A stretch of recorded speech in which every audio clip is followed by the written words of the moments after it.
አይሮፕላን ውስጥ ከደመና በላይ ያለ ቤተ መንግስት ነው የሚባልለት የሱልጣን ሀያቲም አይሮፕላን ቦይንግ 747 ሲሆን ዋጋው $300 ሚሊዮን የሚያወጣ ነው። የተሰራውም በእሳቸው ልዩ ትዕዛዝ እንደፈለጉትና እንዲመቻቸው ተደርጎ ነው። በአይሮፕላኖቻቸው ውስጥ የሚገኙ ቁሳቁሶች በሙሉ የኦማንን እሴትና ባህል እንዲያሳዩ ተደርገው የተሰሩ ናቸው። መሬት ያለውን ቤተ መንግስት ይዞ ወደ ሰማይ ይወጣል የተባለለት ይህ አይሮፕላን ውስጡ በጣሊያን እብነበረድና በወርቅ በተሰሩ ጌጣጌጦችና ቁሳቁሶች የተሞላ ነው። እረፍት ለማድረግ ለመጸለይና የግል ስብሰባዎችን ለማድረግ የተመቸ ሳሎንም አለው። የሳይበርና የመገናኛ ደህንነቱም የተጠበቀ ነው።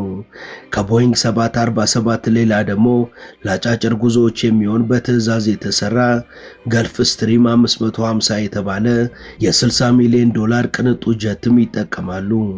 ለደህንነታቸውና ለክብራቸው ሲባልም በየትኛውም የወታደራዊም ሆነ የሲቪል አየር ማረፊያ ሲያርፉም ሆነ ሲነሱ ሙሉ በሙሉ አየር መንገዶቹ ይዘጉላቸዋል።